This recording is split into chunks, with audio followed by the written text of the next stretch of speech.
Welcome everybody. Thank you for joining us for Good Friday. So hopefully you have with you a candle and what you need for communion. This can be bread and juice, but it doesn't have to be. It can be any kind of food or drink that you have around in your house. If you don't have these things, this would be a really great time to pause this and go and get them. If you do have these things, what we'd like you to do is to place these things on a table nearby where they can be visible during our time together tonight. So, we have a candle here, and the very first thing I'd like us to do together before we get started tonight is for all of us to light our candle together.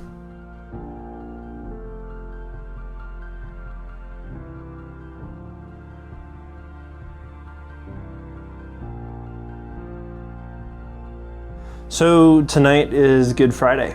For hundreds and hundreds of years, the church has been coming together to remember Good Friday. The first Good Friday services, they actually started around 400 AD, and for the past 1600 years, the church has been remembering Good Friday in a bunch of different ways. The Lutheran Church, for example, there's a lot of Lutheran churches who hold their Good Friday services in the dark. They take away all the lights. Some of them, they consider it to be a day of fasting from food. In the Orthodox Christian Church, one of the things they do in their services is they reenact the burial of Jesus. So they do this by going around their church building and taking down these images that represent Jesus, and they put them inside this symbolic tomb, and they cover them so these images that they've seen in the church all year, they can't see them anymore. There's a lot of these Orthodox churches that have a crucifix that's seen throughout the entire year, this statue of Jesus hanging on a cross. And a lot of these statues are designed where the body of Jesus can be taken off of the cross and it's placed inside of this symbolic tomb on Good Friday. So on Good Friday, this cross that they've seen Jesus on for the entire year, they come in and he's not there anymore. On Good Friday, the Catholic Church, they don't ring any of their bells throughout the day. They also consider it to be a day of fasting from food.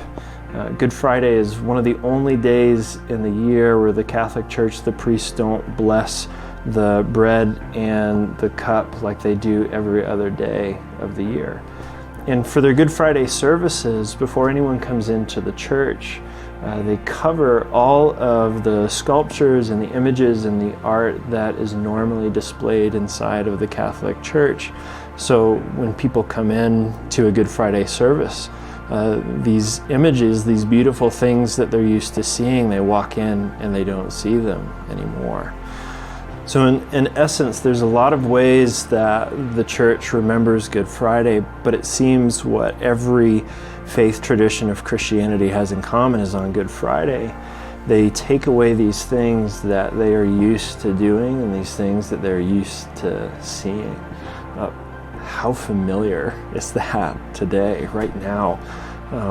It seems like the entire world is forced into that situation tonight on Good Friday. There have been things that we're used to seeing and doing that have been taken away. We don't see them, we don't do them together right now. But for the church, this has always been an intentional thing that they've done, and they did this for a very specific purpose. The mindset was, by taking away these things that we often see and that we often do, it allows us on Good Friday to focus on the reason why we've come together. By taking away the things that we're used to seeing and the things that we're used to doing, it allows us to see what's left so much more clearly. All of us have been experiencing this too lately. Right now, because we're not allowed to go out together and meet at places together, we're thinking of the places that we wish that we could go. We're thinking of the people that we wish that we could go out with. The relationships that we have with our family and our friends, they have just become so much more noticeable in this season. When we see an empty shelf in the grocery store, we notice the food in our own pantries so much more than we used to. because we are supposed to be keeping our distance away from each other. We notice the people around us that we would normally ignore and pass by without paying any attention to, but we see everybody when we're out in public in the grocery store. Because we aren't allowed to go to church, we much more clearly see what the church actually is in this season. So for hundreds and hundreds and hundreds of years, the church has been practicing taking away the things that we are used to seeing and the things that we're used to doing, so that we can see what's left so much more clearly, and that's Jesus. Like I said, in the Catholic Church on Good Friday services, they cover all these images and sculptures and art before people come in for the service. But there's one thing that is left uncovered in Good Friday services, and that is one cross. And one by one, everyone in the service comes up and they touch the cross to remember everything that it represents and everything that it symbolizes. And this tradition, it came from this legend that around 400 AD, about the same time that Good Friday services actually started. It's said that a group of people found the actual cross that Jesus was crucified on. And there's this story written in the diary of this nun from that same time period where she went to a Good Friday service in Jerusalem. And in that Good Friday service, they brought in the cross that was just found and they set it in front of people. And one by one, the people stood up and they went to the cross and they touched it, because this cross that had been lost, that had meant so much to them, it had been discovered again. Our hope and our prayer for all of us tonight is that in a time like this, where without our own choosing, so much of what we're used to seeing and so much of what we're used to doing being taken away, we might be able to focus on why we're coming together like this on a night like tonight. Our hope and our prayer is that in a time like this, just by retelling the story and remembering the things that happened on Good Friday, all of us might discover the cross in a way that we haven't yet.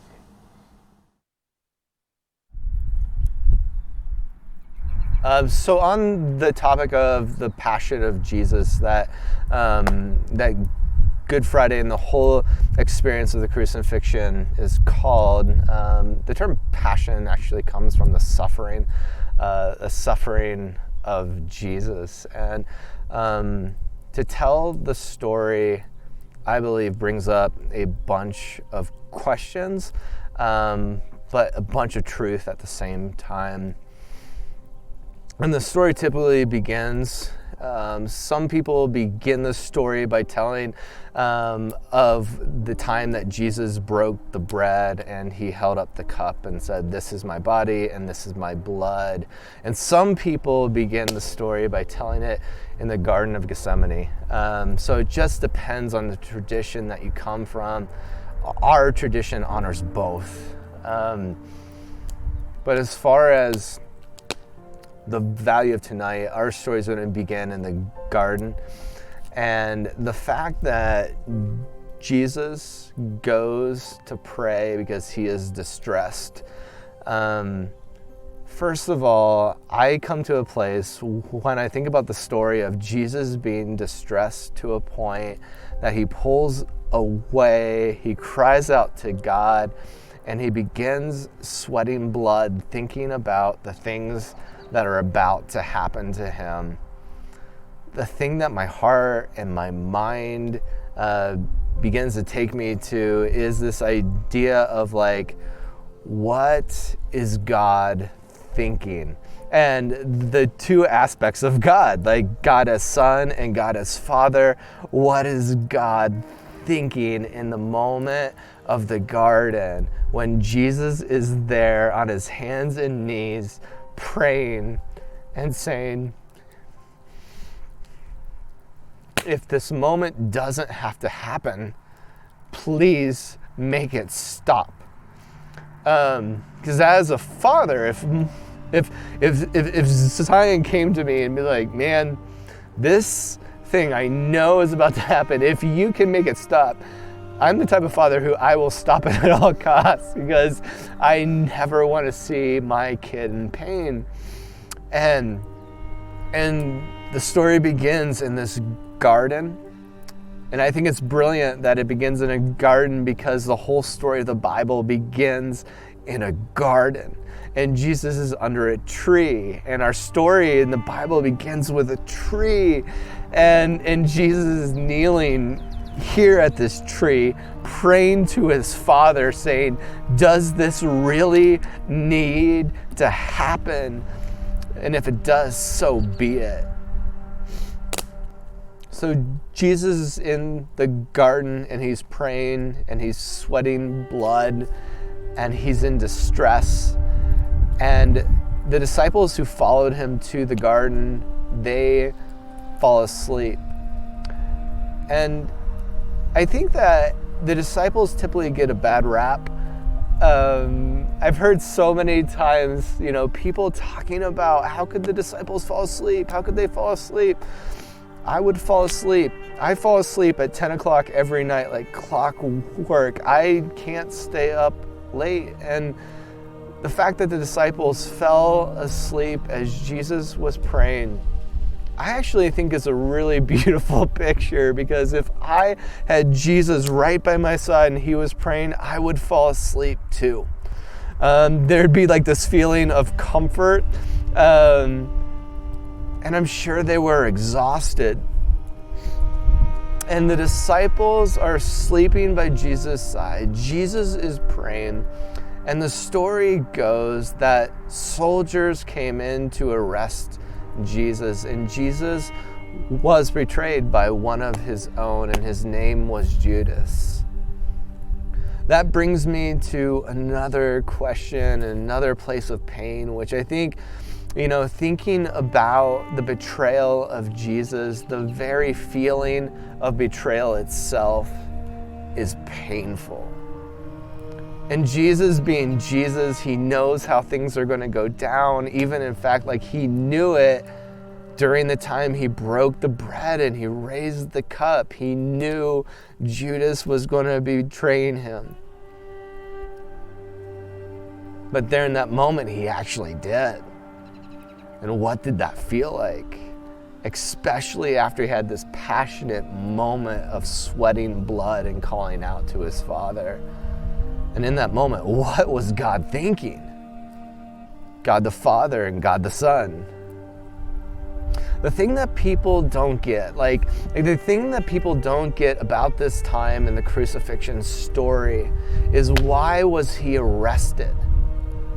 The Jews had something against Jesus, and the empire didn't have anything about Jesus, but the Jews knew how to play the empire to get their agenda done. See, during the time of Jesus, and during the rule of the Roman Empire, the empire was trying to build this place of peace, the Pax Romana, the peace of Rome, and they would go in and conquer and say submit. They would go and conquer and say submit. Go and conquer and say and submit. And these different cities and tribes and people groups and countries, they would all submit to Rome. And the biggest crime against Rome for a country, a tribe, a people group, it would be to rise up and say, you are not the authority. We have the authority. We have our own king. This would be the greatest crime against the empire. You see, the Jewish people were split. There were the Pharisees and Sadducees and Sanhedrin. They were trying to keep the Hebrew people safe. The Jewish people, they were afraid because they have been stomped on forever. And then there was Jesus. And people the previous Sunday were shouting things kind of like, "Hail, King of the Jews! Hail the King! Praise be the King!" And that would put shivers down the spine of anyone who is trying to keep the Pax Romana, the peace of Rome. And so for the Pharisees and Sadducees who have been trying to trick Jesus into saying something wrong, trying to pigeonhole him into saying some blasphemous thing, then to hear that people are saying he is the king, it causes people to panic. So when the Sanhedrin takes Jesus to Pontius Pilate, who is the ruling authority over that area during the time, he is like the ambassador of Rome. When they take him to Pontius Pilate, he actually cannot see anything wrong with him at all. And he asks him, what have you done? Like, why are you here? And Jesus says the most brilliant thing. And he could have said anything. He said, I've come to testify to the truth. What is God thinking? God the Father, God the Son. I have come to testify to the truth. And Pilate goes to the Jewish people and he's like, it seems that Pilate has a good head on his shoulders. And so he brings out this guy named Barabbas, who is in jail for murder. Barabbas, actually in Hebrew, Barabbas, son of, and then Rabbas, Abba, father, son of the Father, son of man. Barabbas, son of man. He brings this murderer out whose name is literally the Son of Man, or son of the Father, or son of the teacher. And he says to the Jewish people, I will let you pick. Do you want to set Jesus free or Barabbas free? It's almost like they both have the same name. And they say, let the Son of Man go free. Which, going back to the place of the beginning of our story, the garden, Adam, son of man. There is no better author. And Pilate was perplexed because the Son of God is sentenced to death while the Son of Man goes free. The Jewish people hand him to Rome to crucify as a political criminal, but Rome gives him back to the Jews and says, you do what you want with him, because the empire, the Holy Roman Empire, can find no fault with Jesus. So Jesus is taken. He's instantly stripped of his clothes and humiliated. And it seems to be a theme. There's this whole posture of God of giving up everything for us. And in the giving up of everything, it's this coming to earth and being in human form, and then eventually being stripped of his clothes and humiliated. This is God. Can you imagine stripping God of his clothes and making fun of him being naked? And then soldiers whipped him and beat him.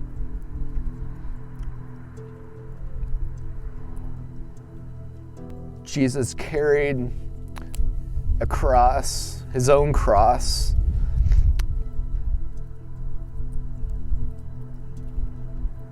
There's something humiliating even about that.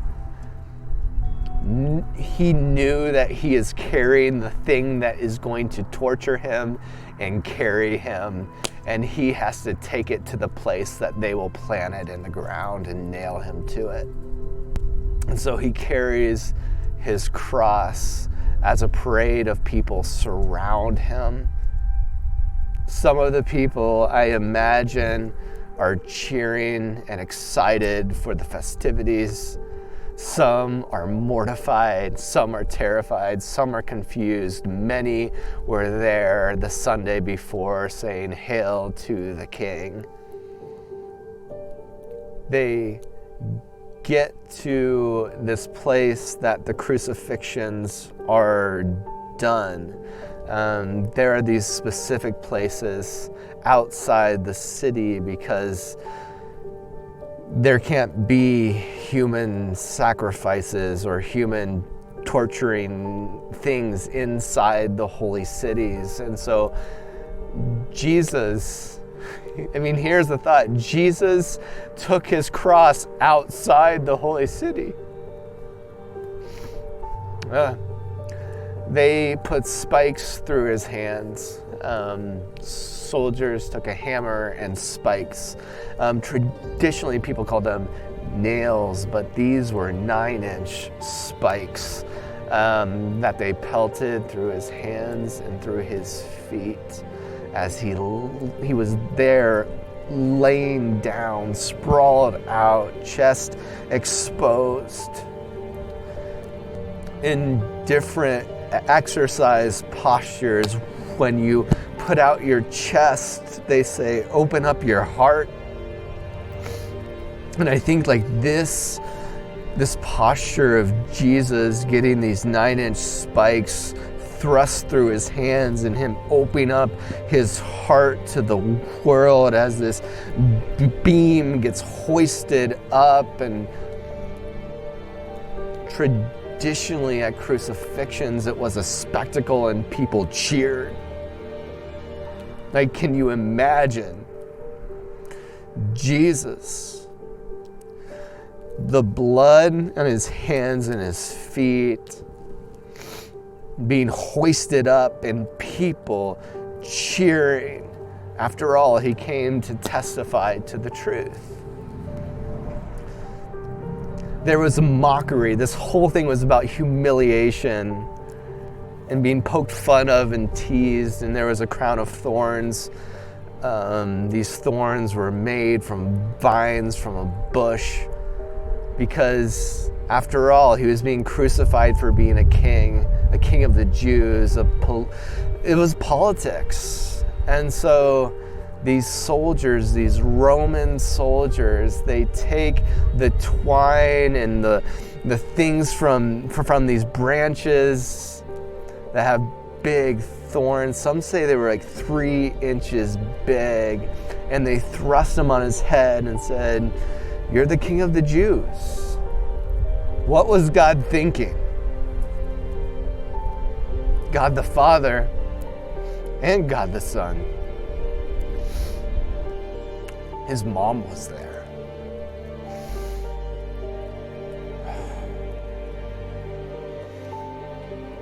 He was being crucified as a criminal. And as far as everyone knew, he was put on trial and he was a criminal. And Mary was there. What was she thinking? What was he thinking? There were 2 other people who got crucified at the same time. And that causes you to kind of like come to this place of like, Jesus hadn't been the center of attention.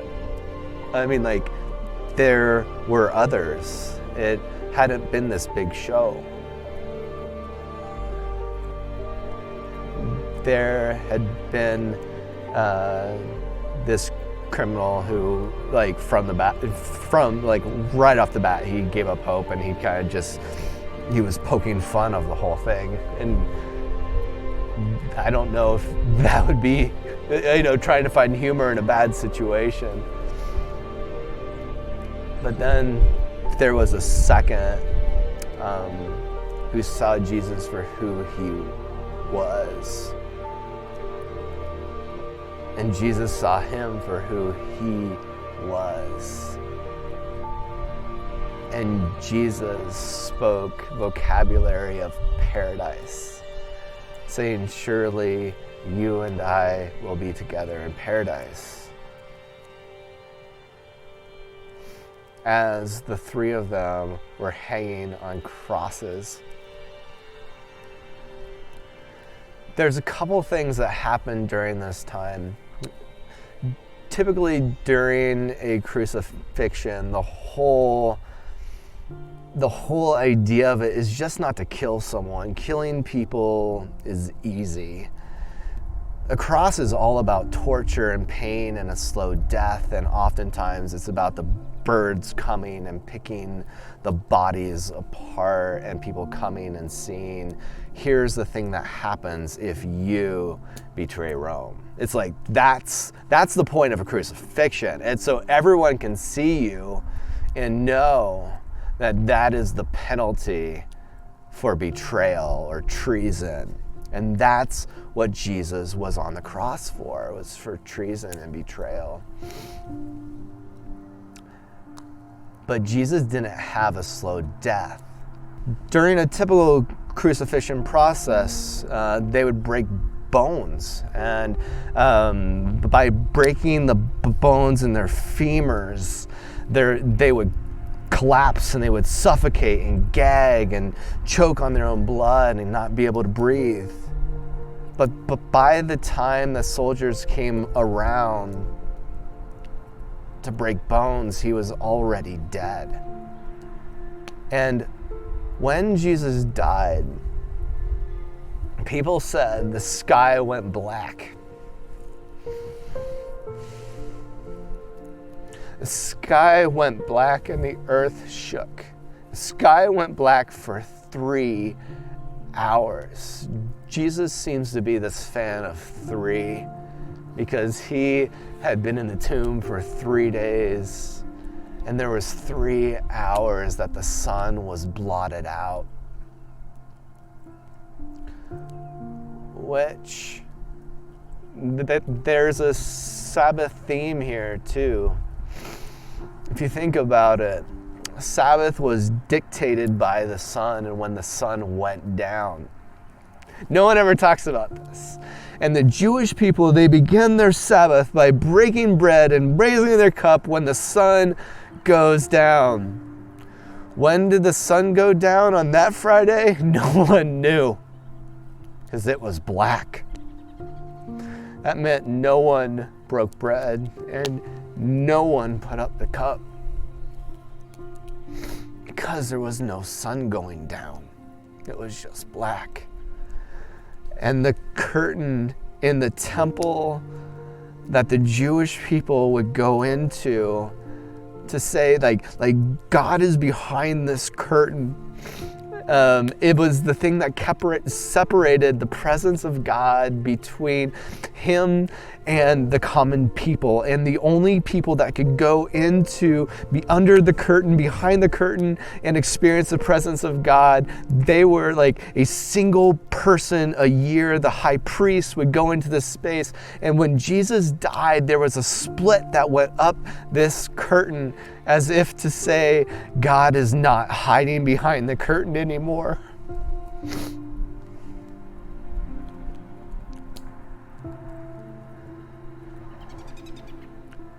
When Jesus died, the sky went black and the curtain split and there was no separation and there was no Sabbath. And the proclamation of who Jesus was, it was said by a Roman soldier who said, surely this must be the Son of God. It was after it was all said and done, and the big show was over and the politics were put aside and the breath was out of it and the sky went dark. It was in the covering up and in the absence that the true nature and the revelation of who Jesus was obvious even to a soldier.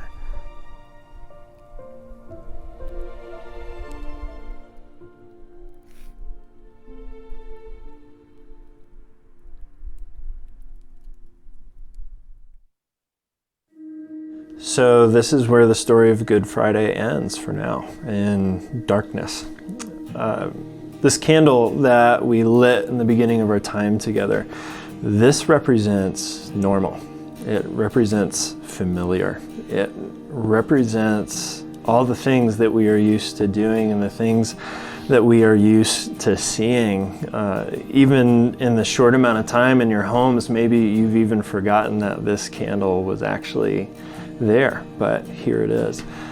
So the next thing that we would like to do together is for all of us to blow our candles out together.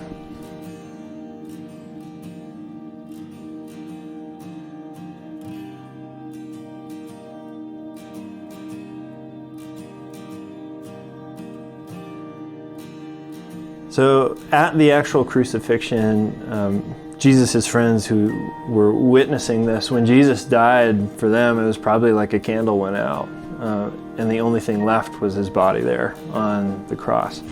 We've just blown our candles out, and the only thing left on the table for us is Jesus' body, the bread and the cup. Back then, it was probably this sense of dread and hopelessness. What are we going to do with what's left? But for us, we know that this is everything that we could ever need. This is what we talk about all year long. And on Good Friday, after the candle went out, what's left on the table is Jesus' body, which is everything we've ever needed. Because of everything that happened on the cross on Good Friday, no matter what gets blown out, no matter what gets taken away, there is always Jesus left on the table. That is our constant. He is always, always on the table. And we can always, always benefit from his body and his blood. So because this is true, we'd like to end tonight by receiving communion together.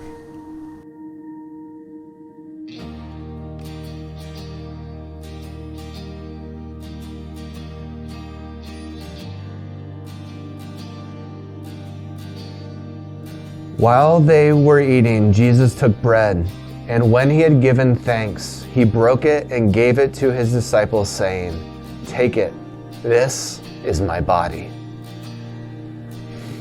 Then he took a cup, and when he had given thanks, he gave it to them, and they all drank from it. "This is my blood of the covenant, which is poured out for many," he said to them.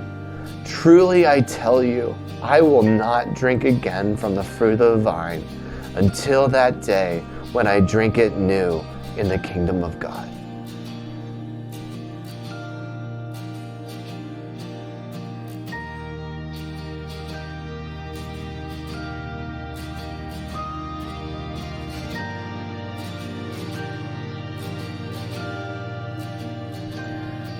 On this night and in this season, as candles are extinguished, may you see what remains on the table always. May you discover the cross in ways that you haven't before.